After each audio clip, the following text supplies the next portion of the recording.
vais vous présenter aujourd'hui avec Bruno la nouvelle interface de cible, de manière à ce qu'on puisse balayer rapidement les principaux changements de cette interface et qu'on puisse surtout répondre à vos questions. Donc, comme je l'ai dit précédemment, pour ceux qui n'étaient pas encore connectés, vous disposez d'un chat qui vous permet de poser vos questions. On y répondra à la fin de cette démo avec Bruno. Avant de commencer, je vais me présenter. Pour ceux qui ne me connaissent pas, je suis Julien, Product Manager, et je vais co-animer aujourd'hui ce webinaire avec Bruno. Et donc, moi, je suis Bruno, responsable de la délivrabilité et du service client chez Mindbase. Donc, comme vous avez pu le constater depuis la semaine dernière, l'interface de cible a beaucoup changé chez Mindbase.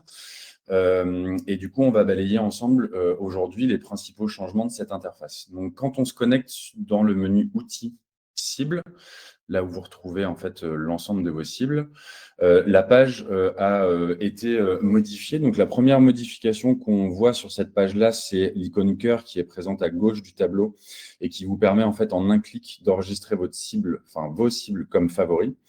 Vous disposez d'un switch en haut à droite du tableau qui vous permet de ce fait-là d'afficher uniquement vos cibles favorites dans le tableau. Donc, ça vous permet de gagner en fluidité. Ensuite, dans les options des cibles, quand vous cliquez sur l'icône avec les trois petits points, vous avez la possibilité ici de dupliquer une cible, ça existait déjà, d'appliquer des tags aux cibles, ce qui correspond en fait à l'équivalent des répertoires, ce qui vous permet en fait de classer vos cibles et de les regrouper via des tags.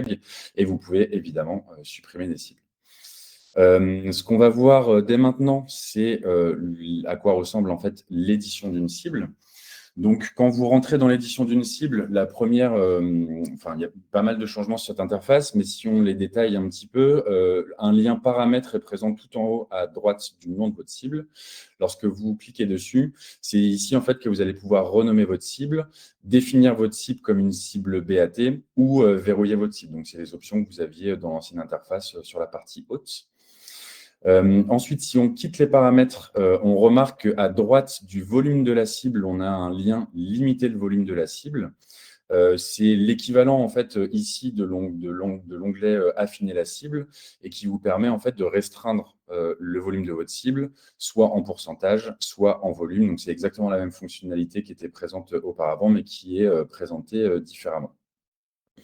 Et enfin, une des autres modifications importantes qui a été apportée dans cette interface concerne les filtres. Donc, on voit que dans vos cibles, pardon, vous avez un bouton filtrer qui vous permet ici d'accéder en fait aux différents critères de ciblage qu'on appelle du coup aujourd'hui des filtres et qui correspondent aux différents critères que vous aviez auparavant dans les onglets de la pop-up de cible.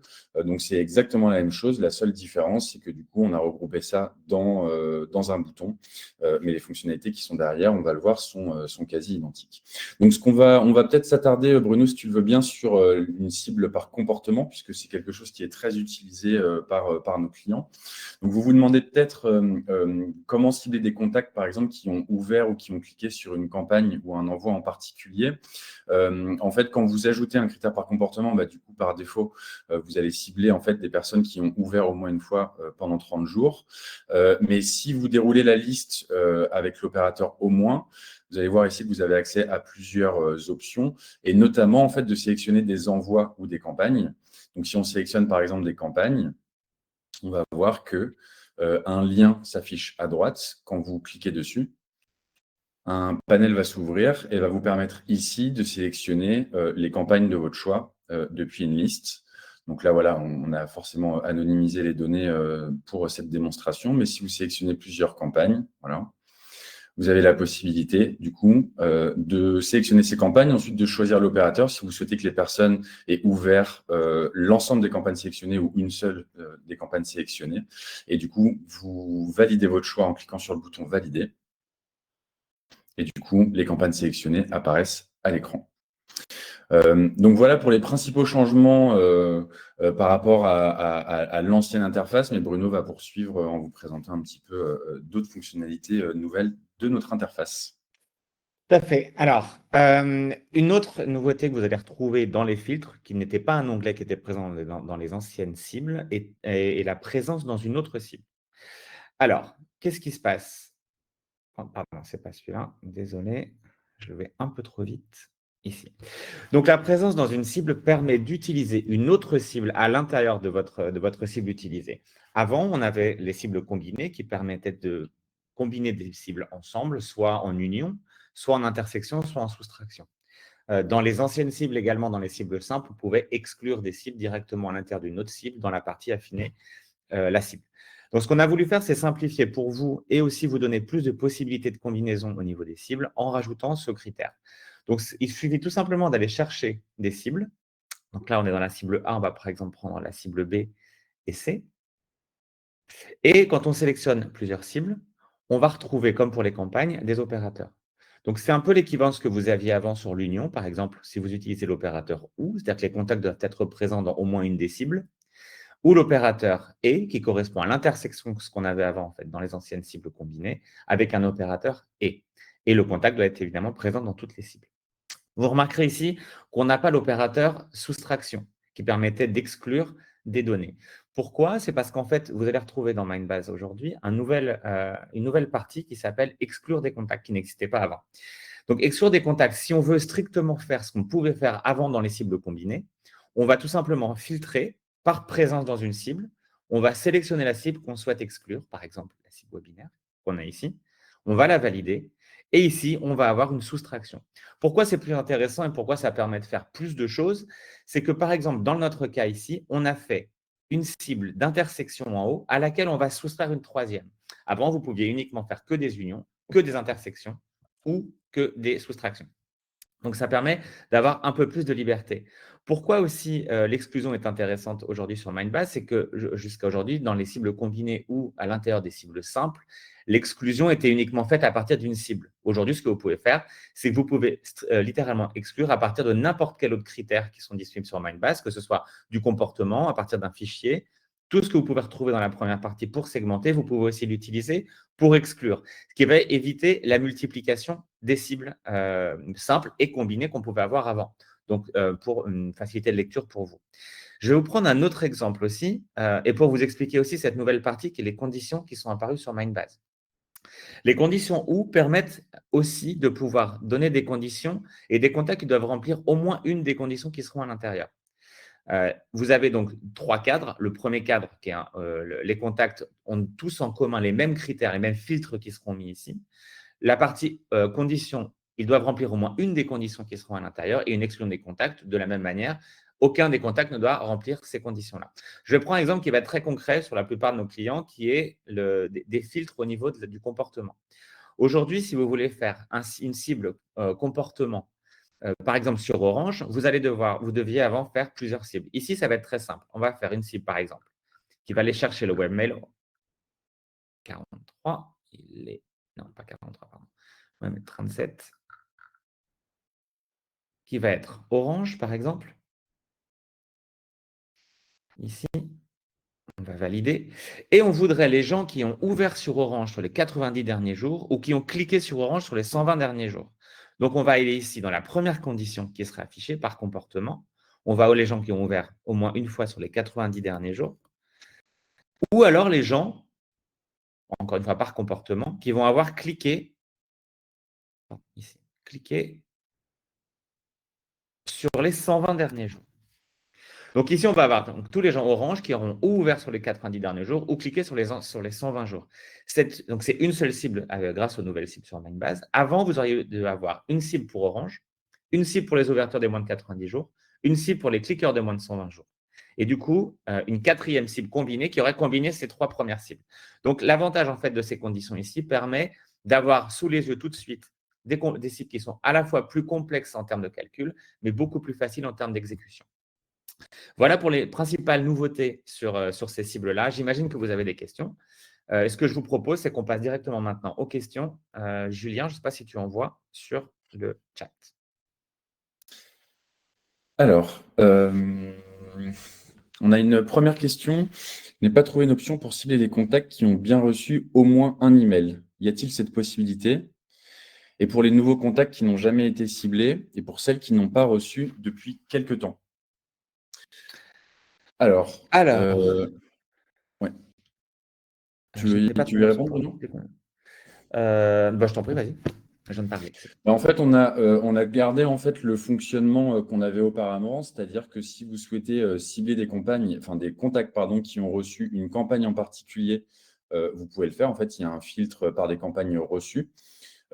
Et ensuite, vous pouvez également utiliser en fait le filtre par pression emailing qui existait déjà dans l'ancienne version de Mindbase et qui vous permet en fait de spécifier le nombre de campagnes qu'un contact, enfin que vos contacts doivent avoir reçues pour être présents dans votre cible. Donc, si vous voulez cibler les personnes qui ont reçu au moins 3 emails sur les 30 derniers jours, par exemple, vous pouvez absolument faire ça, puisqu'il y a un filtre qui existe et qui vous permet de le faire.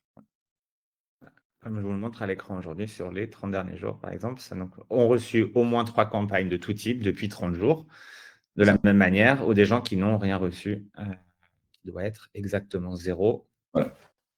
Donc, vous sur pouvez les cibler les 80 personnes qui derniers ont jours, par reçu exemple. exactement 0 campagne ou moins de un certain nombre de campagnes et vous pouvez jouer avec le laps de temps. Pour information, c'était une fonctionnalité qui existait déjà dans les anciennes cibles. Voilà. Donc, si l'interface vous permet de prendre connaissance de cette fonctionnalité, on en sera ravis. Ensuite, si je clique sur calcul, pardon. Non, excuse-moi, parce que juste, il y a une follow-up question de Marcelo sur ont reçu, c'est où? C'est-à-dire au niveau de l'impression ou au niveau des gens qui ont reçu des envois spécifiquement. On a un filtre qui s'appelle par envoi reçu, ici, sur lequel tu vas pouvoir retrouver ont reçu des campagnes ou sur lequel tu vas pouvoir sélectionner les campagnes qui ont été reçues, par exemple. Hop, et du coup, on va se retrouver avec les campagnes ici. Évidemment, de la même manière avec un opérateur ou, un opérateur et, comme c'était déjà le cas dans les anciennes cibles. Est-ce que ça répond à ta question? Et comme dans l'ancienne interface, en Ah, fait, ok. on a la possibilité de de sélectionner des campagnes ou des envois. Ça marche. Ensuite, il y avait la question, si je clique sur calculer, est-ce que ça enregistre ma cible avant de calculer? Julien? Alors oui, effectivement, le fait de cliquer sur calculer, en fait, enregistre les critères de votre cible avant de lancer un calcul. Donc effectivement, on a retiré ce wording du call to action, mais l'action qui est effectuée derrière avant de calculer, effectivement, c'est d'enregistrer les paramètres de votre campagne.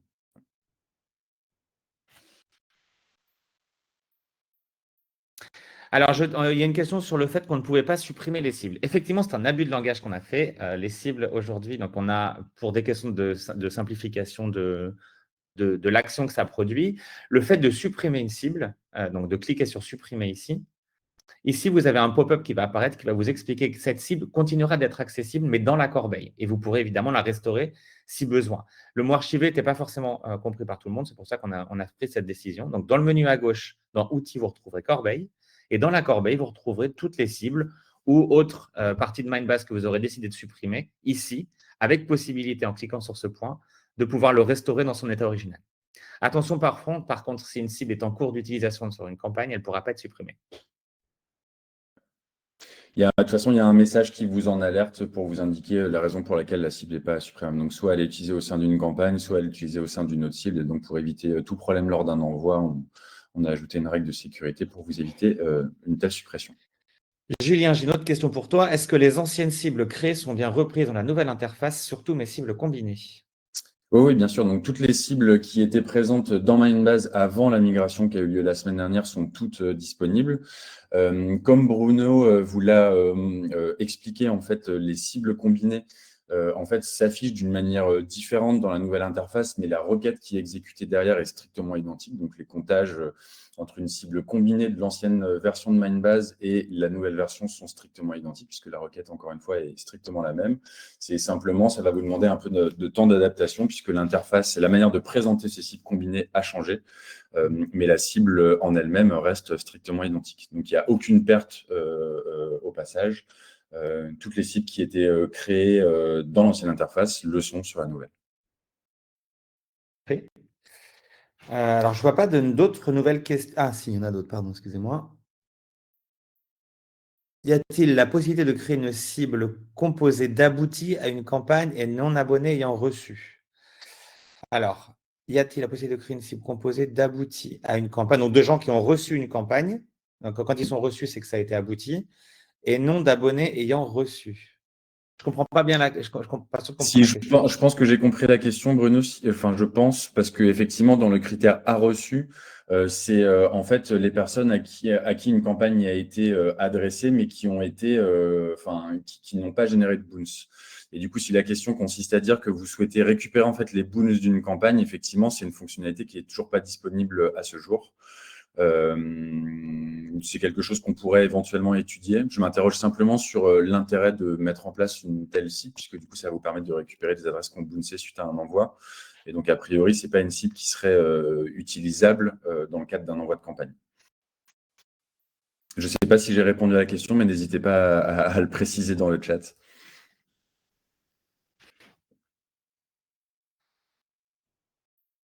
Ah d'accord, reçu égale abouti, ouais, c'est bien ça.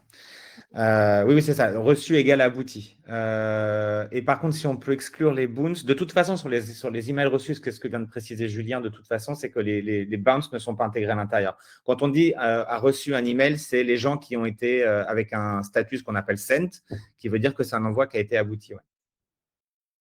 Absolument. Et j'en profite d'ailleurs pour préciser que suite à un envoi, si l'envoi génère des boons, et notamment des hard boons, il y a des assainissements automatiques qui sont mis en place par Mindbase. Donc, une adresse email qui nous retourne comme hard boons est directement assainie en base de données. Donc, si vous ciblez uniquement des états abonnés, donc en utilisant le champ état de l'abonné égale abonné, ce qui est le cas par défaut, en fait, vous excluez toutes les adresses email qui ont été assainies par Mindbase. Donc, il n'y a pas de manipulation à faire de votre côté, en fait, pour exclure ces adresses. C'est ça que je veux dire. Donc, apparemment, la réponse était claire, c'est parfait. Si vous regardez dans le chat, là où vous pouvez poser vos questions, on a la régie qui publie différents liens, dont notamment un lien vers des vidéos YouTube, qui sont disponibles sur YouTube et qui ont été enregistrées par Marion. Donc, n'hésitez pas à aller consulter ces vidéos. Elle vous présente en fait 3 use cases qui sont assez utilisés par nos clients. Donc, n'hésitez pas à regarder ces vidéos. Ça peut vous faciliter la tâche pour la création de vos cibles dans la nouvelle interface. Voilà. Je ne sais pas si vous avez encore des questions. C'est encore le moment, si vous en avez. Je ne sais pas si Marcelo, tu es encore là. Ouais, je vois que tu as une question pour la partie ont bien reçu au moins un email. Alors, je repartage rapidement mon écran. Regarde, ici, donc, quand tu crées une cible de pression, c'est ce qu'on appelle une pression. Quelqu'un qui a reçu au moins un email, tu vas retrouver ça dans la pression marketing. OK, pression. Ici, tu vas dans les fils trouver quelque chose qui s'appelle par pression marketing. Le par pression marketing, tu vas cliquer dessus. Et ici, tu vas avoir ont reçu. Donc là, par défaut, c'est +2, mais là, tu vas pouvoir mettre au moins une campagne de tout type depuis, et je ne sais pas, par exemple, je ne sais pas si tu veux, par exemple, sur les derniers 90 jours, par exemple, sur les derniers 3 mois. Et du coup, ça va te permettre de cibler les gens qui ont reçu au moins un email depuis cette période-là. Okay. Je ne sais pas si c'est plus clair. Là, c'est clair. OK, parfait. Bon, on n'hésite pas, si tu as d'autres questions, à nous contacter au service client ou de passer par ton commercial, à Raïssa aussi, qui pourra organiser un point éventuellement sur ce sujet-là. Ce webinaire sera disponible en vidéo, donc oui, il sera consultable a posteriori. Un lien vous sera envoyé en fait avec un lien vers le webinaire, donc vous pourrez le visionner à nouveau. On vient de lancer un petit sondage là, du coup, sur le webinaire pour voir déjà premièrement votre avis, notamment sur que pensez-vous de la nouvelle interface. Donc, c'est comme vient de dire Jean, c'est hyper important pour nous, donc n'hésitez pas à répondre. Je crois que vous avez un deuxième sondage aussi sur le format aussi du webinaire. Donc, si vous avez des suggestions pour les prochaines fois, n'hésitez aussi pas à les mettre. Voilà, ça nous aide aussi à pouvoir vous proposer des contenus pertinents pour la prochaine fois aussi. En tout cas, quoi qu'il en soit, si jamais vous avez la moindre question, notre service client, évidemment, se tient à votre disposition pour y répondre. Donc, n'hésitez pas. Également, si vous avez des remarques sur cette interface, si vous avez des suggestions d'amélioration, n'hésitez surtout pas à les partager avec nous. On se fera un plaisir d'en discuter ensemble et puis ensuite d'évaluer la faisabilité et la complexité technique. Mais en tout cas, on est toujours friand des retours de nos utilisateurs, donc n'hésitez pas. On peut t'arrête clôturer. là. Très, très bonne journée à tous. Merci Excellente journée à d'être tous. venus. Merci Bruno. Au revoir. Au revoir à tous.